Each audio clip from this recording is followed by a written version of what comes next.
পাঁচ দশকের বন্ধু পরিবারকে পাশে পেয়ে আবেগ আপ্লুত শেখ হাসিনা। দিল্লির হোটেল মৌর্যতে এসে দেখা করলেন সোনিয়া, প্রিয়াঙ্কা, রাহুল গান্ধী। চলে ঘণ্টাব্যাপী আলোচনা।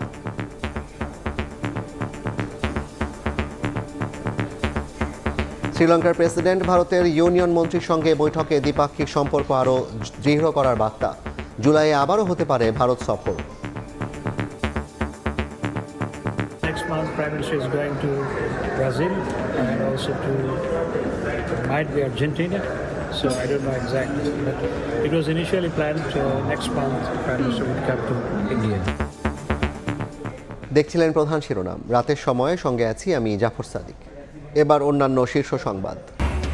সাবেক সেনাপ্রধান জেনারেল আজিজের দুই ভাইয়ের এনআইডি জালিয়াতির ঘটনায় তদন্ত কমিটি। হারিস জোসেফ শুধু নিজেদের নয়, নাম পরিবর্তন করেছে বাবা মায়েরও।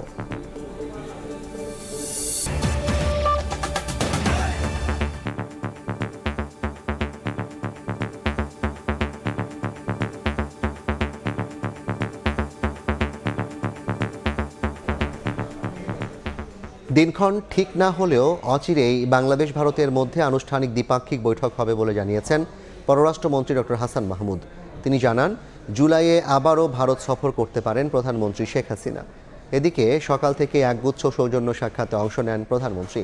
শ্রীলঙ্কার প্রেসিডেন্ট, ভারতের ইউনিয়ন মন্ত্রীসহ গান্ধী পরিবারের সদস্যরাও দেখা করেন শেখ হাসিনার সঙ্গে। পুরো কর্মসূচি নিয়ে দিল্লিতে ব্রিফ করেন ডক্টর হাসান মাহমুদ। নয়াদিল্লি থেকে বিস্তারিত জানাচ্ছেন সুব্রত আচার্য। নরেন্দ্র মোদীর শপথ অনুষ্ঠানে যোগ দিতে প্রধানমন্ত্রী শেখ হাসিনা এখন দিল্লিতে। রাষ্ট্রীয় আনুষ্ঠানিকতা রোববার শেষ হলেও ব্যস্ততার রেশ যেন কাটে না বঙ্গবন্ধু কন্যার। নয়াদিল্লির চাণক্যপুরীর আইটিসি হোটেলে সোমবার প্রধানমন্ত্রী শেখ হাসিনার সঙ্গে দেখা করতে আসেন ঐতিহাসিক গান্ধী পরিবারের সদস্যরা। আলাপচারিতায় ছিলেন ভারতের জাতীয় কংগ্রেসের চেয়ারপারসন সোনিয়া গান্ধী, ছিলেন কংগ্রেস নেতা রাহুল গান্ধী ও তার পরিবারের অন্যতম সদস্য প্রিয়াঙ্কা গান্ধীও। পুরনো সম্পর্কের দীর্ঘদিনের স্বজন সুরিতকে পেয়ে যেন অনেকটাই আবেগ আপ্লুত শেখ হাসিনা। প্রায় আধ ঘন্টা আলোচনা শেষে হোটেল থেকে বিদায় নেন সোনিয়া, রাহুল ও প্রিয়াঙ্কা। এ সময় উপস্থিত সাংবাদিকদের প্রশ্নের জবাবে পররাষ্ট্রমন্ত্রী ডক্টর হাসান মাহমুদ বলেন, ভারত বাংলাদেশ শীর্ষ পর্যায়ে দ্বিপাক্ষিক বৈঠক অনুষ্ঠিত হবে। Next month, I don't know, because next month Prime Minister is going to Brazil and also to might be Argentina. So I don't know exactly, but it was initially planned next month Prime Minister would come to India. It was initially planned. I don't know exactly when the bilateral visit might take place, but it will take place. এর আগে স্থানীয় সময় সকালে প্রধানমন্ত্রীর হোটেলে তার সঙ্গে সৌজন্য সাক্ষাৎ করেন শ্রীলঙ্কার প্রেসিডেন্ট রনিল বিক্রমাসিংহে। এ সময় বাংলাদেশের কৃষি ও পর্যটন খাতে শ্রীলঙ্কাকে বিনিয়োগের আহ্বান জানান। কৃষি এবং ট্যুরিজম ক্ষেত্রে সহযোগিতা, কিভাবে বাংলাদেশে ট্যুরিজমের ক্ষেত্রে শ্রীলঙ্কার ইনভেস্টমেন্ট আসতে পারে সে নিয়ে আলোচনা হয়েছে, কারণ শ্রীলঙ্কা ট্যুরিজমের ক্ষেত্রে আমাদের চেয়ে অনেক এগিয়ে। এরপর প্রধানমন্ত্রীর সঙ্গে সৌজন্য সাক্ষাৎ করেন মোদী সরকারের ইউনিয়ন মিনিস্টার সুব্রমণিয়াম জয়শঙ্কর। বিভিন্ন বিষয় নিয়ে এ সময় আলোচনা হয় দেশটির পররাষ্ট্রমন্ত্রীর দায়িত্ব সামলে আসা জয়শঙ্করের সঙ্গে। প্রধানমন্ত্রী নরেন্দ্র মোদীর শপথ অনুষ্ঠানে সরকার প্রধান শেখ হাসিনার উপস্থিতি সৌহার্দ্যপূর্ণ কূটনৈতিক সম্পর্কের বার্তা দিল বলেই সাড়া মিলছে বিভিন্ন মহলে। সুব্রত আচার্য, সময় সংবাদ, নয়াদিল্লি, ভারত। শুধু রাজনৈতিক নয়, গান্ধী পরিবারের সঙ্গে মুজিব পরিবারের রয়েছে এক আত্মিক বন্ধন। বঙ্গবন্ধুর স্বদেশ প্রত্যাবর্তন থেকে শুরু করে দুঃসময়ে শেখ হাসিনা ও রোহানাকে আশ্রয় দিয়েছিলেন ইন্দিরা গান্ধী। সে কৃতজ্ঞতা থেকেই প্রায় প্রতিবার ভারত সফরে বিরোধী দলে থাকা গান্ধী পরিবারের সদস্যদের সঙ্গে আনন্দঘন সময় কাটান শেখ হাসিনা।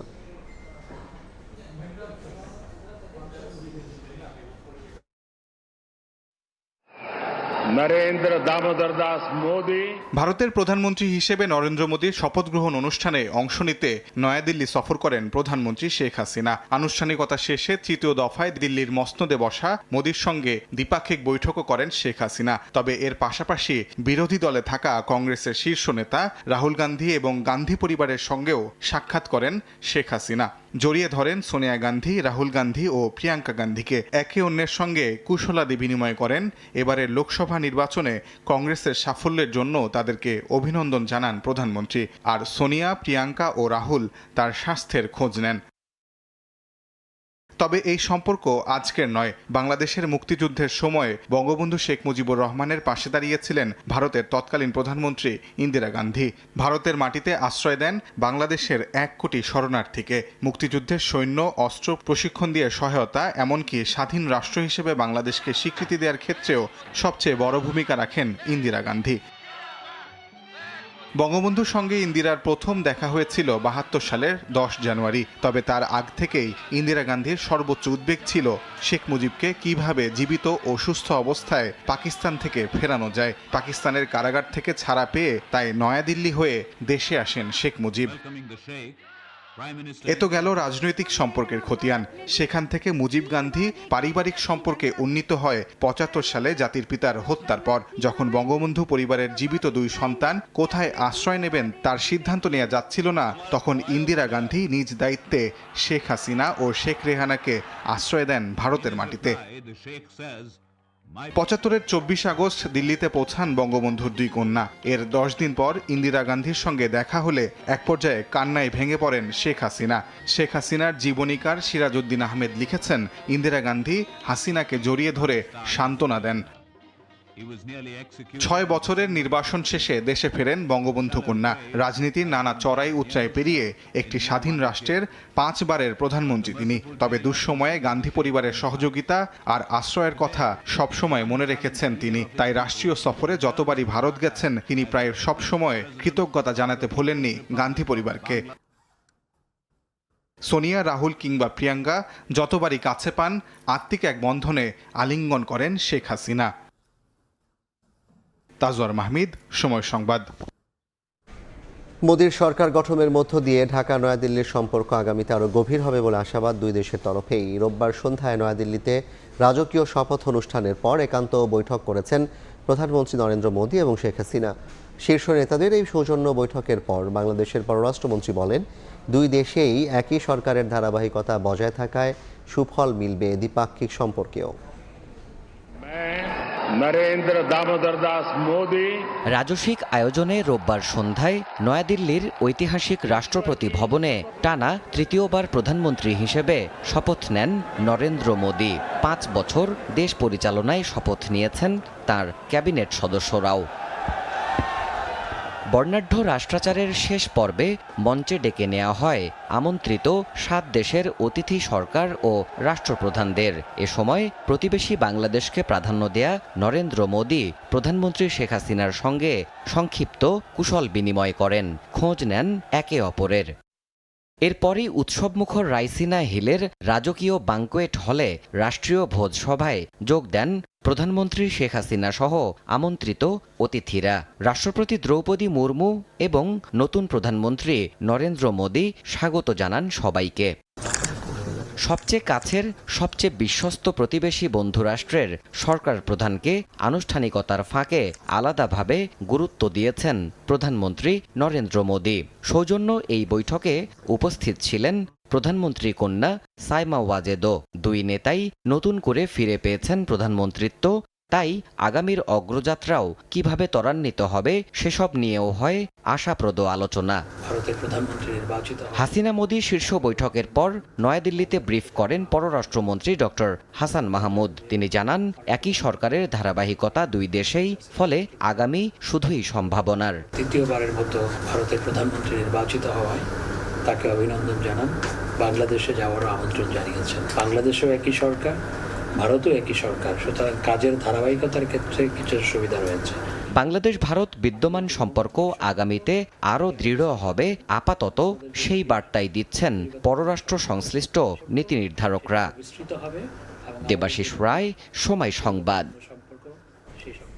ভারত সফর শেষে দেশে ফিরেছেন প্রধানমন্ত্রী শেখ হাসিনা। সন্ধ্যা 7:15টায় ঢাকা আন্তর্জাতিক বিমানবন্দরে পৌঁছান প্রধানমন্ত্রী ও তার সফরসঙ্গীরা। বিমানবন্দরে তাকে স্বাগত জানান সড়ক পরিবহন ও সেতু মন্ত্রী ওবায়দুল কাদের ও বিমান ও পর্যটন মন্ত্রী ফারুক খান সহ উচ্চপদস্থ কর্মকর্তারা।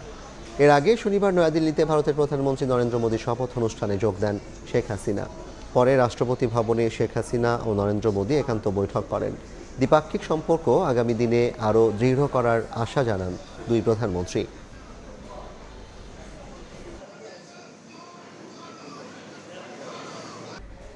সাবেক সেনাপ্রধান আজিজ আহমেদের দুই ভাইয়ের ভুয়া এনআইডি তৈরির ঘটনায় 3 সদস্য তদন্ত কমিটি গঠন করেছে নির্বাচন কমিশন। বিষয়টি নিয়ে প্রধান নির্বাচন কমিশনারের কাছে তার মন্তব্য জানতে চাওয়া হলে তিনি সরাসরি কোনো উত্তর দেননি। সাবেক সেনাপ্রধান আজিজ আহমেদের দুই ভাই হারিস ও জোসেফ অনেক আগে থেকেই আলোচিত সমালোচিত।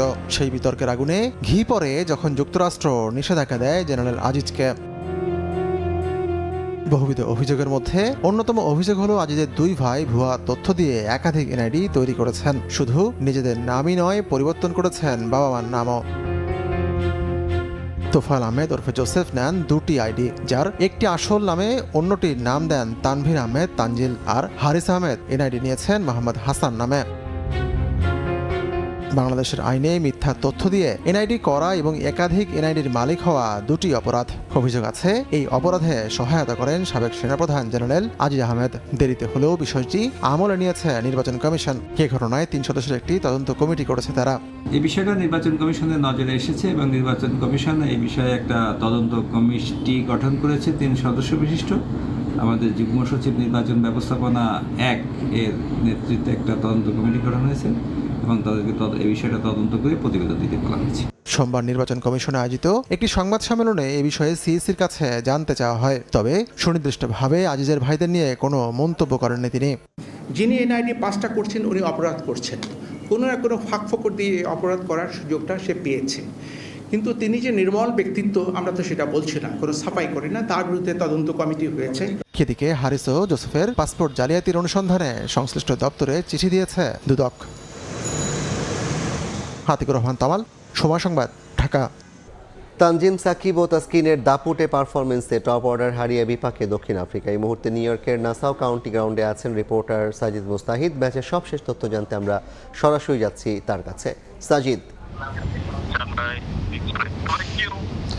আসলে বাংলাদেশ স্বপ্নের মতো শুরু করেছে এই সাউথ আফ্রিকার বিপক্ষে ম্যাচটা।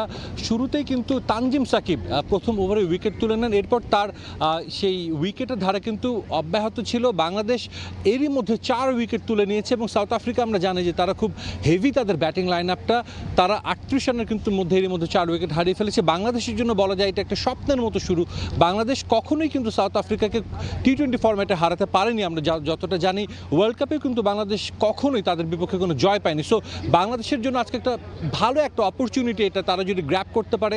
এখনও প্রায় 12 ওভারের মতো খেলা বাকি রয়েছে। যদি তাদের স্কোরটা 110-20-এর মধ্যে রাখতে পারে, আমরা জানি এই উইকেট একটু ট্রিকি, এখানে ব্যাটিং করাটা খুব একটা সহজ নয়, যেটা আমরা অতীতের ম্যাচগুলোতেও দেখেছি। সাউথ আফ্রিকা কিন্তু এর আগেও এখানে 2টো ম্যাচ খেলেছে, 2টো ম্যাচই লো স্কোরিং ছিল এবং নেদারল্যান্ডসের বিপক্ষে কিন্তু তারা খুব অল্প রানে 4 উইকেট হারিয়ে ফেলেছিল। সেখান থেকে যদিও তারা রিকভার করে ম্যাচটা শেষ পর্যন্ত জিতে নেয়। শুধুমাত্র বাংলাদেশ ভারতের প্রস্তুতি ম্যাচেই এই মাঠে 300-র বেশি রান হয়েছিল 2 ইনিংস মিলিয়ে। এরপর কিন্তু কোনো ম্যাচে আমরা দেখিনি যে 2 ইনিংস মিলিয়ে 300 কাছাকাছি রান হয়েছে, 150 রানও কিন্তু আমরা দেখিনি। সো এই মাঠে কিন্তু 120 রানের একটা ফাইটিং স্কোর গত ম্যাচে দেখেছি। ভারত 119 করেও জয় পেয়েছে। বাংলাদেশের জন্য কিন্তু আমরা জানি যে ব্যাটিং একটা বড় মাথা ব্যথার কারণ। সো তাদেরকে যত কমে আটকে রাখা যায় সেটা কিন্তু বাংলাদেশের জন্য জয়ের সম্ভাবনাটা আরও ততটাই আসলে বেড়ে যাবে। এবং বলতেই হয় বাংলাদেশ যদি এই ম্যাচটাতে জয় তুলে নেয়, বাংলাদেশ কিন্তু প্রায় নিশ্চিত হয়ে যাবে তাদের সুপার 8। পরবর্তী যে 2টো ম্যাচ রয়েছে নেদারল্যান্ডস এবং নেপালের বিপক্ষে, সেখানে যদি কোনো অঘটন না হয়, বাংলাদেশ যেভাবে খেলছে যদি ধারা অব্যাহত রাখে, ডেফিনেটলি গ্রুপ চ্যাম্পিয়ন হয়ে কিন্তু বাংলাদেশ যেতে পারবে সুপার 8-এ। তবে তার জন্য কিন্তু বাকি সময়টা বাংলাদেশকে খুব ভালো করতে হবে। এবং বলতেই হয় যে গত ম্যাচে বেশ কয়েক ম্যাচে কিন্তু আমরা দেখেছিলাম যে সৌম্য সরকার ব্যর্থ হয়েছিলেন। তার পরিবর্তে জাকের আলী অনেক, যার ওয়ার্ল্ড কাপ ডেবিউ হয়েছে, দেখার অপেক্ষা তিনি ব্যাট হাতে কতটুকু কী করতে পারেন। তো আমার কাছে নিউ ইয়র্ক থেকে এই ছিল সবশেষ খবর। সরাসরি যুক্ত ছিলাম যুক্তরাষ্ট্রের নিউ ইয়র্ক থেকে। শেষ সময়ের প্রস্তুতিতে ব্যস্ত রাজধানীর 21টি পশুর হাট। তবে উত্তরে গাবতলী আর দক্ষিণে সারুলিয়া হাটে শুরু হয়েছে কোরবানির পশু বেচাকেনা। যাদের বাড়ির পাশে হাট বসেছে, ঝামেলা এড়াতে তারা আগে ভাগেই কিনছেন। বড় গরুর প্রাধান্য থাকলেও অনেকেই দর কষাকষি করছেন উট দুম্বার। মরুর দেশের উটের দেখা মিলছে রাজধানীর গাবতলীতে। ডিএনসিসির স্থায়ী এই হাটে এরই মধ্যে 2টি উট আর বেশ কয়েকটি দুম্বা ঘিরে তৈরি হয়েছে বাড়তি আগ্রহ। উটের দাম 26 লাখ আর দুম্বা 7 থেকে 10 লাখ। উট তো আর 1 সপ্তাহ হয়েছে, দাম বড়টা 28 লাখ, এটা 26 লাখ। উট দেখার জন্য আসছি, দুম্বা দেখার জন্য আসছি, মেয়ে দেখতে চাইতেছি, এজন্য ওরা নিয়ে আসছে দেখার জন্য। এই জিনিসটা দেখা অন্যরকম একটা অনুভূতি। গাবতলী পশুর হাটে মহিষের যোগানও কম নয়। শুরুতেই 8 থেকে 14 লাখ টাকা পর্যন্ত দাম চাইছেন ব্যাপারীরা। দাম চাইতেছি 6.5 লাখ। বাজারটা আপনার হলো ভালোই, মোটামুটি ভালো, মাংসটাও ভালো। তবে কোরবানির ঈদে সব থেকে বড় বাজার গরুর। দেশের বিভিন্ন অঞ্চল থেকে এই স্থায়ী হাটে ঘাঁটি গেড়েছেন ব্যাপারীরা। বিশেষ করে একটু বড় সড়ো গরু নিয়ে আগেভাগেই চলে এসেছেন তারা। শুরুর দিকে তাই 12-14 লাখের গরুই চোখে পড়ছে বেশি। শেষ বেলায় এসে এখন কেবল অপেক্ষা। একদিকে ইজারাদাররা তাদের শেষ সময়ের প্রস্তুতি সেরে নিচ্ছেন, অন্যদিকে একে একে আসতে শুরু করেছেন দেশের বিভিন্ন জায়গা থেকে ব্যাপারীরা। তারা অপেক্ষা করছেন বুধ কিংবা বৃহস্পতিবারের দিকে। বলছেন সপ্তাহের শেষে গিয়ে রাজধানীবাসী হাট কেন্দ্রিক হবে, বাড়বে বেচা কিনা। কেনার জন্য আসেনি, এমনি দেখার জন্য আসছি। একটু আগে আগে আসলাম, পরে তো অনেক দামটা বেড়ে যায়। রাখার জায়গা থাকলে আমি মনে করি আগে কিনাই ভালো। বাচ্চা কাচ্চারা আছে, ওরা দেখবে, লাড়বে, খেলবে। কিনতে যেতে হবেই, তাহলে একটু আগে নিয়ে ঝামেলা মুক্ত হয়ে গেলাম। এবারে ঢাকা উত্তরে 9টি আর দক্ষিণে 12টি স্থানে বসছে কোরবানির পশুর হাট। রাশেদ লিমন, সময় সংবাদ, ঢাকা। দেশের বিচার বিভাগের ইতিহাসে প্রথম গণমাধ্যমের সামনে আপিল বিভাগের এজলাস কক্ষে বসে বিশেষ অধিবেশন। এতে অংশ নেন সর্বোচ্চ আদালতের উভয় বিভাগের বিচারপতি, সাবেক প্রধান বিচারপতি সহ অবসরপ্রাপ্ত বিচারপতিরা। অধিবেশন পরিণত হয় মিলন মেলায়। এ সময় অধস্তন আদালতের নানা সীমাবদ্ধতার কথা তুলে ধরেন প্রধান বিচারপতি। বিচার বিভাগকে দুর্নীতির ছায়া থেকে মুক্ত রাখার আহ্বান জানান অ্যাটর্নি জেনারেল। দেশের বিচার বিভাগের ইতিহাসে আজকে একটি নজিরবিহীন ঘটনা। দেশের সর্বোচ্চ আদালত সুপ্রিম কোর্টের এজলাসে ঢুকল গণমাধ্যমের ক্যামেরা। এটি কোনো মামলার বিচার কাজের দৃশ্য নয়, তাহলে কেন এত আয়োজন? সংস্কার শেষে নতুন আঙ্গিকে সাজানো হয়েছে সর্বোচ্চ আদালতের 1 নম্বর এজলাস। সোমবার বিকেলে যার দুয়ার খোলেন প্রধান বিচারপতি সহ আপিল বিভাগের বিচারপতিরা। এরপর শুরু হয় বিশেষ অধিবেশন। এতে আপিল বিভাগ, হাইকোর্ট বিভাগ, সাবেক প্রধান বিচারপতি সহ অবসরপ্রাপ্ত বিচারপতিরাও অংশ নেন। ছিলেন আইনজীবীরাও। আদালত কক্ষে গণমাধ্যমের ক্যামেরার সামনে এমন অধিবেশন দেশের ইতিহাসে এটিই প্রথম। অধিবেশনের শুরুতেই কথা বলেন অ্যাটর্নি জেনারেল ও সুপ্রিম কোর্ট আইনজীবী সমিতির সভাপতি। বিচার বিভাগকে দুর্নীতির ছায়া থেকে মুক্ত রাখার আহ্বান জানান তারা। দুর্নীতি আমাদের বিচার বিভাগে ছায়া ফেলার চেষ্টা করছে। কার্যকর মনিটরিং, আধুনিকায়ন ও দৃঢ় টলারেন্স গ্রহণ করে দুর্নীতির এই ছায়া থেকে আমাদের বিচার বিভাগকে রক্ষা করতে হবে। সমাপনী বক্তব্যে অধস্তন আদালতের নানা সীমাবদ্ধতার কথাও তুলে ধরেন প্রধান বিচারপতি। হস্তক্ষেপ চান প্রধানমন্ত্রীর। বেশিরভাগ আদালতে বিচার প্রক্রিয়া পরিচালনায় বিচারক, আইনজীবী, আদালতের কর্মকর্তা কর্মচারী ও বিচার প্রার্থীরা অস্বস্তিতে ভুগছেন। সোমবারের পর আদালত কক্ষের ভেতরের এই দৃশ্য দেখানো যাবে না টেলিভিশনে, এমনকি সামাজিক যোগাযোগ মাধ্যমেও ভিডিও আপলোড বা ছবি পোস্ট করাও যাবে না বলেও মনে করিয়ে দেন প্রধান বিচারপতি। তবে ব্যক্তি উদ্যোগে সামাজিক যোগাযোগ মাধ্যম এবং ইন্টারনেটে এগুলো উপস্থাপন বা শেয়ার করা যাবে না। আফজাল হোসেন, সময় সংবাদ, ঢাকা। ভারতের নতুন মন্ত্রিসভার সদস্যদের মধ্যে দপ্তর বন্টন করা হয়েছে। অর্থ, স্বরাষ্ট্র, পররাষ্ট্র ও প্রতিরক্ষা মন্ত্রণালয় নিজেদের হাতে রেখেছে বিজেপি। স্বরাষ্ট্রমন্ত্রীর দায়িত্বে এবারও থাকছেন অমিত শাহ। প্রতিরক্ষার দায়িত্ব রাজনাথ সিংয়ের হাতে। আর পররাষ্ট্রমন্ত্রী হিসেবে এস জয়শঙ্করের উপরই আবারও আস্থা রেখেছেন প্রধানমন্ত্রী নরেন্দ্র মোদী। অন্যদিকে চন্দ্রবাবু নাইডুর দল টিডিপি থেকে কে রামমোহন নাইডু, এভিয়েশন আর নীতিশ কুমারের জনতা দলের নেতা রামনাথ ঠাকুর পেয়েছেন কৃষি ও কৃষক কল্যাণ মন্ত্রণালয়ের দায়িত্ব। এবারের মন্ত্রিসভায় এনডিএর শরিক দলগুলো পেয়েছে 11টি মন্ত্রণালয়ের দায়িত্ব।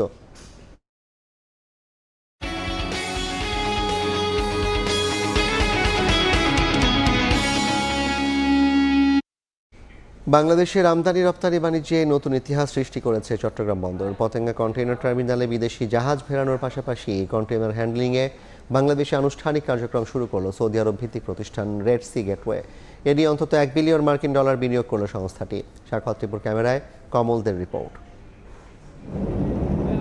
সোমবার দুপুরে পতেঙ্গা কন্টেইনার টার্মিনালে সতর্কতার সঙ্গে ফিরছে বিশ্বখ্যাত শিপিং প্রতিষ্ঠান মার্কস লাইনের মালিকানাধীন কন্টেইনারবাহী জাহাজ মার্কস ডাব্লিউ। এর মধ্যে দিয়ে সৃষ্টি হলো বাংলাদেশের আমদানি রপ্তানি বাণিজ্যের নতুন ইতিহাস। মূলত সৌদি আরবের প্রতিষ্ঠান রেড সি গেটওয়ে এই পতেঙ্গা কন্টেইনার টার্মিনাল পরিচালনার দায়িত্ব নিয়েছে।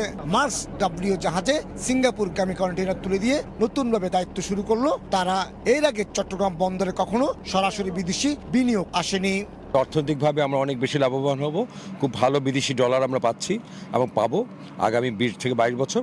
পাশাপাশি আমাদের দেশে অনেক লোকের কর্মসংস্থান হচ্ছে, আমরা প্রযুক্তি পাচ্ছি, তাদের কাছ থেকে আমরা জ্ঞান পাচ্ছি এবং তাদের কারণে অন্যান্য যারা বিদেশি বড় বড় বিনিয়োগকারী আছে তারাও আগ্রহ প্রকাশ করছে এই দেশে আসার জন্য, বিনিয়োগ করার জন্য। 1300 কোটি টাকা খরচ করে 1 বছর আগেই পতেঙ্গা কন্টেইনার টার্মিনালের কাজ শেষ করেছিল চট্টগ্রাম বন্দর। কিন্তু দেশি না বিদেশি প্রতিষ্ঠান দিয়ে এই টার্মিনাল পরিচালনা করা হবে তা নিয়ে সৃষ্টি হয় জটিলতা। শেষ পর্যন্ত সৌদি আরব ভিত্তিক প্রতিষ্ঠানকে দিয়েই পরিচালনার সিদ্ধান্ত নেয় সরকার। গত 14 নভেম্বর প্রধানমন্ত্রী শেখ হাসিনার উপস্থিতিতে চুক্তি স্বাক্ষরের পর এবার শুরু হলো আনুষ্ঠানিক যাত্রা। In different areas we will try to lift the standards and I'm very pleased to see on the safety requirements you see already a change. We're very happy to educate our Bangladeshi staff. 32 acre জায়গার উপর নির্মিত এই টার্মিনালে একসঙ্গে 3টি জাহাজ ভিড়তে পারবে। বছরে কন্টেনার হ্যান্ডেলিং হবে 5 লাখ।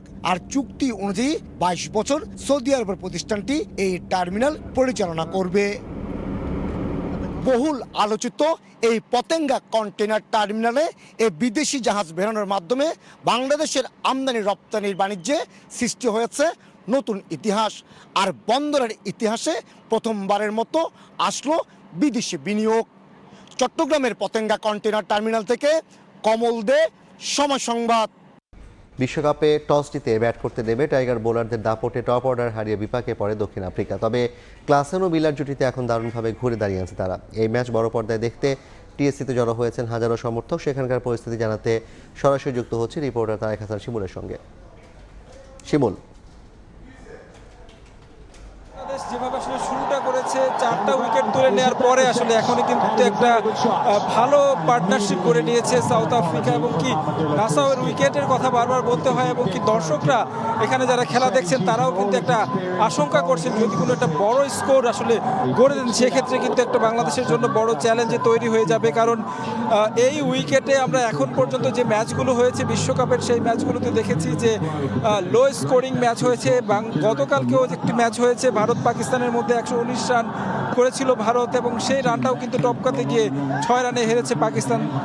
বাংলাদেশের জন্য আসলে যেমনটা আসলে স্টার্টিংটা ছিল উইকেট তুলে নিয়ে বারবার যেমনটা দেখেছি তানজিম সাকিব এবং কি তাসকিনের কথা বলতে হয়, তারা আসলে যেভাবে ব্রেক থ্রু এনে দিয়েছেন আর্লি সেই ধারাবাহিকতাতে ছেদ পড়েছে। তবে বেশ কিছুক্ষণ ধরে কিন্তু আমরা দেখেছি যে দর্শকদের মাঝেও কিছুটা হতাশা তৈরি হয়েছে। মাঝে ক্যাচ মিস হয়েছে লিটন দাসের।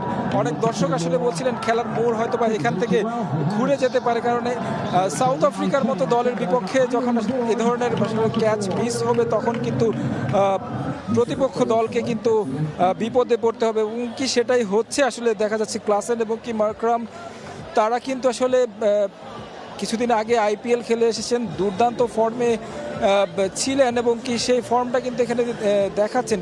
যে কোনো একজন ব্যাটসম্যানই কিন্তু আসলে প্রতিপক্ষকে গুড়িয়ে দিতে পারে, সেটা আমরা এর আগেও বিভিন্ন সময় দেখেছি। এই দুই ব্যাটসম্যানকে মিলারের কথা বলতে হয়, তাকে আসলে বলাই হয় কিলার মিলার। এখন দেখার বিষয় আসলে বাংলাদেশের কে আসলে কতটুকু মানে সামনে আসলে কতটা বড় আসলে স্কোর দাঁড় করা। এখন পর্যন্ত শেষ যেই 3 ওভার রয়েছে সেই জায়গায় আসলে বাংলাদেশের জন্য বড় চ্যালেঞ্জ রানটাকে আটকিয়ে রাখা এবং কি যারা বোলার রয়েছে তারা নিশ্চয়ই সেই কাজটা করবেন। তো আমার কাছে এই ছিল সবশেষ খবর টিএসসি থেকে। সরাসরি যুক্ত ছিলাম ঢাকা বিশ্ববিদ্যালয়ের টিএসসি প্রাঙ্গণ থেকে। এ পর্যায়ে শীর্ষ সংবাদগুলো জানিয়ে দিচ্ছি আরেকবার। 5 দশকের বন্ধু পরিবারকে পাশে পেয়ে আবেগ আপ্লুত শেখ হাসিনা। দিল্লির হোটেলে এসে দেখা করলেন সোনিয়া, প্রিয়াঙ্কা, রাহুল গান্ধী। জুলাইয়ে আবারও হতে পারে ভারত সফর। সাবেক সেনাপ্রধান জেনারেল আজিজের 2 ভাইয়ের এনআইডি জালিয়াতির ঘটনায় তদন্ত কমিটি।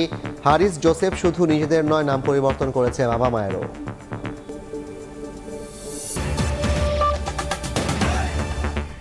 এই ছিল রাতের সময়ে। এরপর দেখবেন সম্পাদকীয়। সঙ্গে থাকুন সময়।